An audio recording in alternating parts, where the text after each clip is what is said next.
Bon les amis, il va falloir qu'on parle de pureté militante. Je vois le terme, il est de plus en plus utilisé là à toutes les sauces sur les réseaux sociaux et en fait c'est contre-productif quoi. C'est contre-productif parce qu'il est jamais défini. Parce qu'en fait de base la pureté militante, moi c'est un terme que j'utilise aussi, mais que je pense qu'on doit utiliser, mais pour justement chasser les idéalistes de nos luttes. Ça doit pas être un terme qui sert à discréditer la pensée révolutionnaire.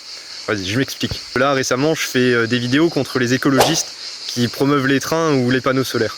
Et là, direct, les gens ils me tombent dessus en mode ouais, mais toi justement, t'es un puriste militant, tu veux jamais faire d'alliance avec les gens et tout.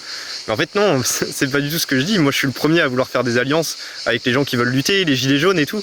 Mais en fait, moi j'ai pas envie de faire des alliances avec les gens qui enfument encore le peuple en lui vendant des éoliennes, des trucs comme ça, qui sont dépendants du pétrole, qui sont absolument pas écologiques, qui dépendent de l'industrie, qui détruisent la planète. C'est pas de la pureté militante, c'est juste de savoir poser un cadre analytique et un objectif révolutionnaire et après de s'y tenir et de créer des alliances autour de ça.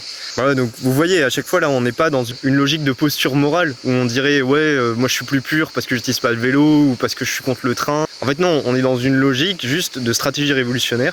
En fait on essaie de penser un objectif et d'éviter que le système en face nous vende des fausses solutions qui détourneraient les gens de la capacité à résister.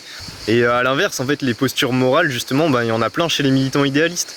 Les postures morales, c'est ce qui consiste à vouloir virer une personne d'un espace de lutte ou d'organisation, personne ou un collectif, parce qu'elle n'est pas assez déconstruite, parce qu'elle n'a pas les bons termes, elle n'a pas les bons codes vestimentaires. Ça vraiment c'est du purisme militant, ou ça même c'est du radicalisme. Admettons collectionner les étiquettes, dire je suis contre toutes les oppressions à la fois, mais en fait en pratique ne rien faire. En fait le radicalisme, la pureté militante, c'est pas des gens qui critiquent les industries des panneaux solaires ou les industries du vélo, mais c'est des gens qui critiquent par exemple la convergence autour du 10 septembre, des actions bloquant tout. Et en fait aujourd'hui la meilleure manière de faire de l'écologie non radicale justement, c'est de savoir se dire que l'écologie, en fait, elle est peut-être là où on pense pas qu'elle est, là où elle se revendique pas de l'étiquette écologiste, elle est peut-être justement dans les mouvements comme les gilets jaunes qui mettent concrètement des rapports de force en place contre l'infrastructure industrielle, quoi.